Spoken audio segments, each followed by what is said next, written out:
예를 들어서 10억이 20억이 됐습니다. 시세 차익이 10억이면 4억은 정부가 가져가겠다는 겁니다. 반대로 아파트 가격이 하락하면 주택금융공사가 책임지겠다고 합니다. 또한 아파트 가격이 상승하고 나서 내가 20억에 팔고 싶어도 정부가 19억에 팔자고 하면 또 협상을 해야 됩니다. 온전히 내가 판매 가격을 정할 수 없는 거고, 이런 가구들이 늘어날수록 정부의 시장 지배력이 더욱더 높아지는 겁니다. 이런 모습은 공산당에서만 볼 수 있는 모습이죠. 집값이 하락하면 주택금융공사가 책임을 지고 결국 그 돈은 국민들의 세금입니다. 국민 세금을 녹이겠다는 겁니다.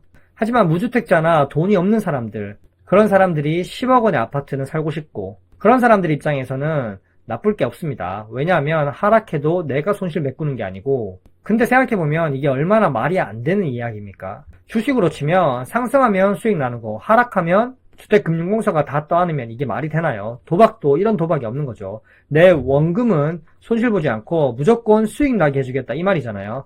만약 내가 주식을 하는데 누가 이런 말을 하면 그걸 그대로 믿고 몰빵할 겁니까? 그러다가 결국 사고가 나고 사기꾼들이 나오는 겁니다. 정부가 전 국민을 대상으로 달콤한 말로 꼬드겨서 사기를 치는 것과 뭐가 다르냐 이 말입니다.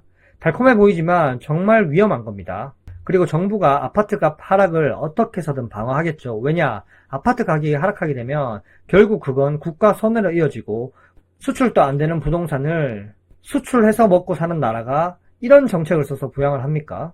그냥 허울이 좋을 뿐 돈 있는 사람들이 국가 정책 이렇게 만들어서 국민 세금 녹여서 내가 죽기 전에 내 배불리겠다. 하지만 서민 위하는 걸로 포장하겠다 이 말입니다. 그리고 또 여기서 지분율을 높이고 싶으면 2년마다 추가 매입 가능하게 해놨습니다. 결국 국가 부채를 천천히 늘리면서 모든 부채를 천천히 개인이 가져가라는 겁니다. 아파트 가격이 떨어지면 주택금융공사가 손실 부담한다고요.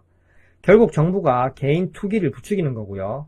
은행 이자만 내는 게 아니라 사용료도 내야 되는 거고 계속 폭탄 돌리게 하는 겁니다. 어떻게 이런 생각을 했을까요? 집값 하향 안정화시켜서 주거 안정, 그 다음 출산 장려를 할 생각은 안 하고 어떻게 해서든 정책 대출로 계속 부양하고요. 대출을 뽑아낼 생각밖에 없습니다. 정말 망조가 든 게 아닌가 싶습니다. 1억 가진 사람이 10억 아파트 살 수 있게 풀 대출 인생을 열어주는 겁니다. 정부가 투기를 조장해서요.